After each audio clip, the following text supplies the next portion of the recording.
Hello everyone, this is Oreo Blaster. Today I want to go over some tips and tricks that I think will greatly benefit anyone looking to play Malfurion. The standard build that I normally take on Malfurion is Celestial Alignment, Vengeful Roots, Tenacious Roots, Twilight Dream, Ice Block, Moonlit Harmony, and Lifebloom. There is a decent amount of flexibility in his kit in terms of talents that you could take. I feel like on some tiers there are talents where you would take those talents if you weren't as experienced at Malf. They can definitely still have a lot of value to them, but I think if you, like for example on this tier, I think that Wild Growth is a strong talent, but I think that Tenacious Roots or Nature's Cure are just generally better talents than Wild Growth, with of course the exception of if you don't feel comfortable trying to cleanse your allies, or if you don't think that you can land roots consistently, it's much better to take Wild Growth. But I'm really glad that he has that talent flexibility, or that range of different talents that you can take. Reasoning behind these picks, and I am most likely going to be doing a video in the future about a sort of talent overview and breakdown of his talent tree, just to explain why in depth why I choose all the talents I do, and when I think you could take other ones. But I really do think that this is a solid build for him. Celestial Alignment makes your poke damage against any kind of frontliners, or just even if you're in lane against other squishy assassins. It drastically increases your damage output, and it's not even that hard to get value out of it. Vengeful Roots allows you to tower dive, and because you can create a summon essentially under forts, and it also can block skill shots, and it's just extra damage. Tenacious Roots is really good for if you're landing roots consistently. Twilight Dream is the only pick on this tier. It's just so insanely good. Ice Block is also, I'd say, the best pick on this tier by far. I mean, not having ice, like, there's no reason why you should ever give up Ice Block on a character that is offered Ice Block, in my opinion. But I guess there are a few circumstances where you might not take it on Brightwing and Zebo, but I think Malfurion should always take it.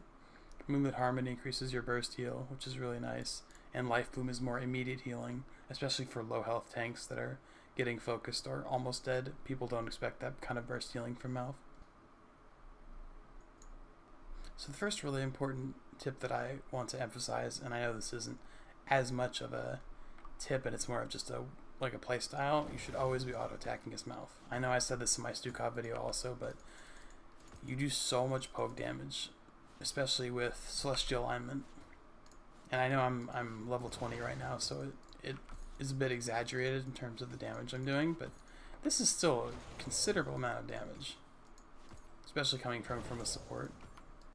If you can hit them consistently with your autos, because it doesn't really risk anything on you. You don't really risk anything to try to get those autos in on your end, and on their end they just see this like old tree man randomly trying to hit them. There's very little risk involved because you have Tenacious Roots to disengage, potentially Ice Block if you're already level 13, you have Twilight Dream, and you already need to be up in the front for the most part just to be able to land Moonfires to get heals on your team. This one kind of goes without saying, but being able to land roots is just so crucial to Malf's entire kit, honestly. It's not really an easy way to describe, like, oh, a trick to always landing roots or something like that, because a lot of it is just being able to read the enemy team and be able to know, let's say, oh, they're running away, let's say this way, I'm going to drop a root in front of them where they're going to be in about you want to try to time it to be a quarter of a second, because Malf's root has a wind up of other than the animation of him casting it, it takes 0.25 seconds for the root to actually activate. So if you see when I put it down, there's not, like, the treant spawns a little bit after I put it down. That's kind of an indication of when the area will actually root the hero. Because if you put it right on top of somebody, as we see, it takes about a quarter of a second for it to actually root the target dummy instead of just being an immediate root.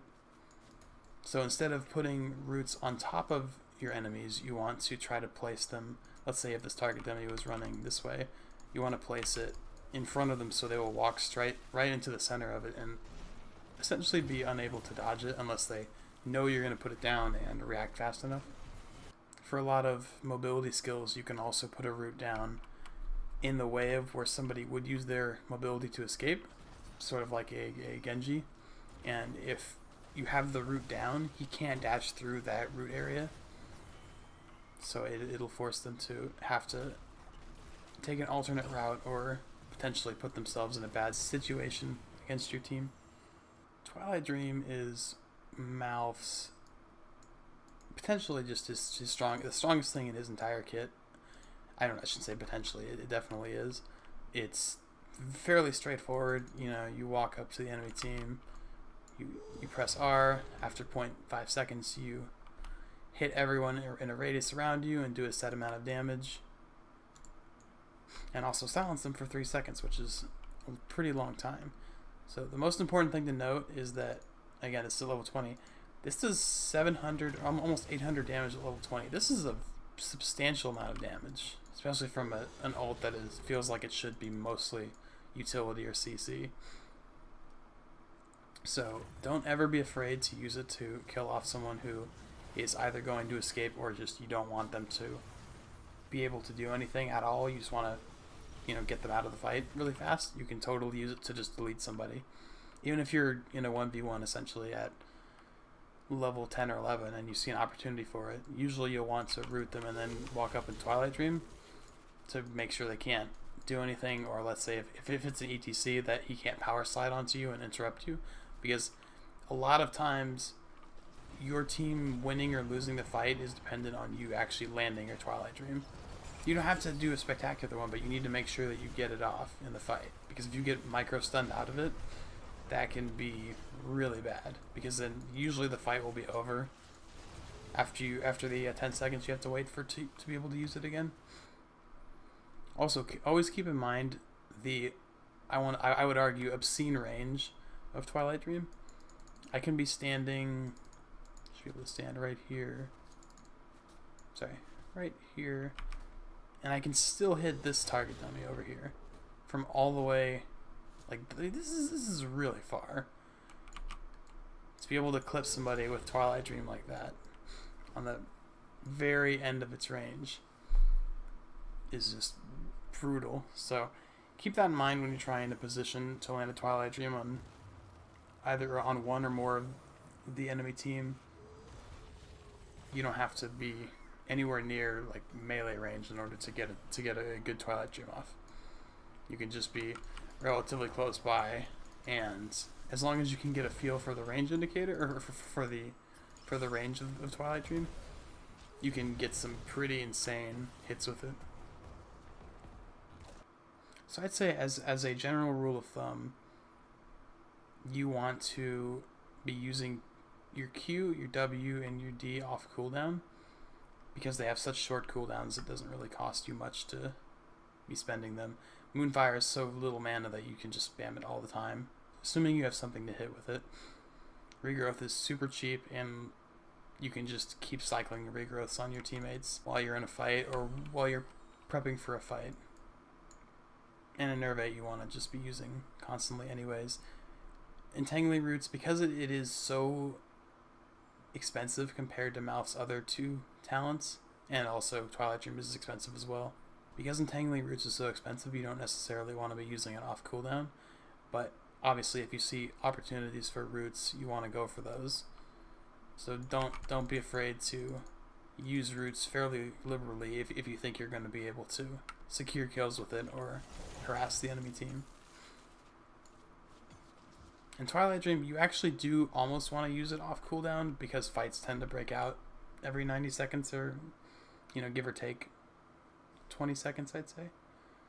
Maybe 10 seconds. Thank you so much for watching, and I will see you in a future video or on stream. Take care.